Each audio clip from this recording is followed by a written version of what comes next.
Knowledge of osteoporosis is essential to all doctors, even if you're not a rheumatologist or an orthopedician or an endocrinologist.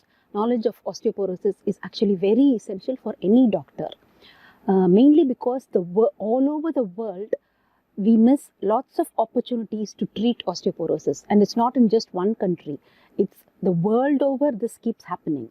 It would be ideal if we pick up osteoporosis before a fracture happens, but even after one fracture happens, we seem to miss a lot of opportunities to treat. So if you see a patient with one fracture, they are more prone to another fracture. So if you identify as osteoporosis before a fracture happens or even after one fracture happens, you will be doing the patient a big favor because you will be preventing further fractures. Osteoporosis is a systemic skeletal disease, and there is microarchitectural deterioration. That is, in the bone tissue at the microarchitectural level, there is deterioration and the bones become fragile and the patient becomes susceptible to fractures. The prevalence of osteoporosis is staggeringly high. Worldwide, 1 in 3 women above 50 years and 1 in 5 men above 50 will experience osteoporotic fracture. That is, these are very high numbers. And osteoporotic fractures lead to increased mortality, loss of independence, and pose a serious economic burden on the society. The increased mortality does not seem to happen with wrist fractures, but hip and other vertebral fractures and other osteoporotic fractures do cause increased mortality. I'll come to that in a minute about why that is.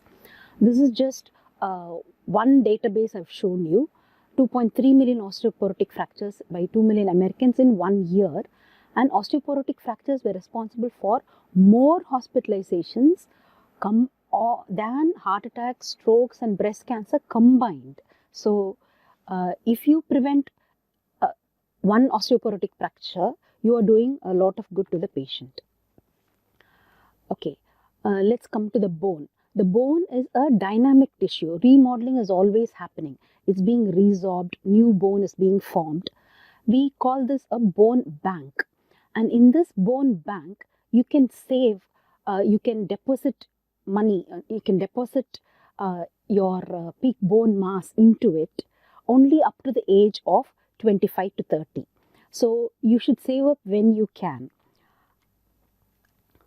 Men have a higher peak bone mass than women. This is around the age of 25 to 30. That's the maximum bone mass that you will have in your lifetime. Men have a higher bone mass than women, so women are more prone to osteoporosis. Also, in women, there is a steep decline in the bone mass after menopause, so they are more prone to osteoporotic fractures. If any of you listening to this session are under 30 years of age, now is your chance. Although the peak bone mass is determined partly by genetics, environmental factors play a role. So you should take a diet, healthy balanced diet rich in calcium. You should go out into the sunlight and get some vitamin D, and if you're vitamin D deficient, take supplements. And you should do weight bearing exercises like jumping, anything that stresses the bone. There have been studies that show that even among athletes, those who do endurance sports have less bone mass than those who sprint.